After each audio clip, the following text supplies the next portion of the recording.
సంవత్సరం హోసన్నా మినిస్ట్రీస్కి దేవుడు క్రొత్త సంవత్సరం పాట ఇస్తారు. అలాగే జనవరి నెలలో ఇంకొక 6-7 పాటలు సేవకులు అందరం కలిసి కూర్చొని నిన్న రాత్రి ప్రకటించాను. నేను మరలా చెప్తున్నా,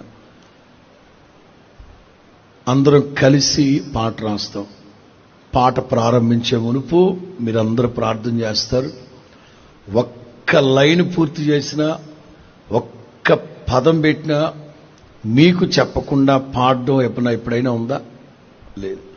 కొంతమంది గాడిదలు ఎర్రెక్కిన ఏలం వెర్రిగా ఉంటాయి. కొన్ని గాడిదలు, ఈ పిల్ల గాడిదలు, ఈ గాడిదలు ఏం చేస్తారంటే పిచ్చి అవరాలు చేస్తూ ఉంటారు. పిచ్చి పనులు, పిచ్చి అవరాలు.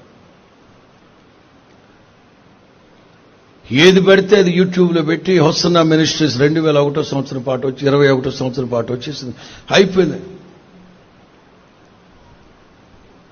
ఇట్లాంటి గాడిదల్ని కాస్త హెచ్చరించాలి. అట్లాంటి గాడిదలకి గడ్డి పెట్టాలి. పద్ధతి క్రమం లేకుండా పెరిగినట్టున్నారు. తల్లిదండ్రుల పెంపకం బాగానే ఉంటుంది, కానీ ఈ గాడిదలు విచ్చలవిడిగా తిరిగితే ఇట్లాంటి పిచ్చి అవరాలు చేస్తూ ఉంటారు గాడిదలు. అట్లాంటి గాడిదలకు గడ్డి పెట్టాలి. రేపటి నుంచి సోమవారం, మంగళవారం, బుధవారం, లక్షవారం 4 రోజుల పాటు నేను, రమేష్, అబ్రాం పాస్టరు, అలాగే రాజు పాస్టరు, మోషే పాస్టరు, యేసుదాస్ పాస్టర్, అట్లా మేమందరం కూర్చొని రేపటి నుంచి 4 రోజుల పాటు కొత్త సంవత్సరం పాట ప్రారంభించాలి.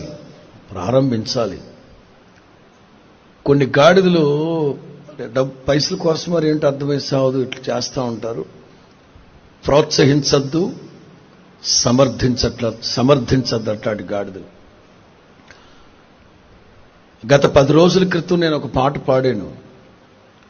అదే పాట అబ్రహాం పాస్టరు కన్నడలో పాడతాడు.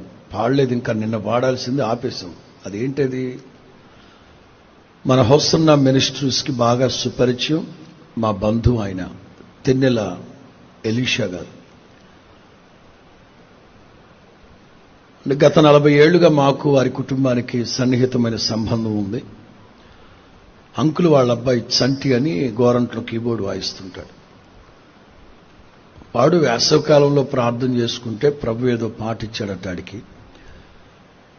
ఆడు అడిగాడు, అన్నా చాలా మందికి మీరు మంచి ప్లాట్ఫామ్ ఇస్తున్నారు, తమ్ముడుగా నా రిక్వెస్ట్, మీరు పాడితే బాగుంటుంది, తెలుగులో మీరు పాడండి, కన్నడలో అబ్రాం పాస్టర్తో పాడిస్తానంటే సరేని మొన్న వెళ్ళి పాడేసి వచ్చారు. అది ఇంకా పెట్టలేదు, అది వాళ్ళది. ఈ కరోనా టైంలో ఏదో వాడికి ఏదో ప్రేరేపణలు వస్తే రాసుకున్నాం. దాన్ని ఎవడో పట్టుకొని పెట్టి పడేసి గాడిదలు.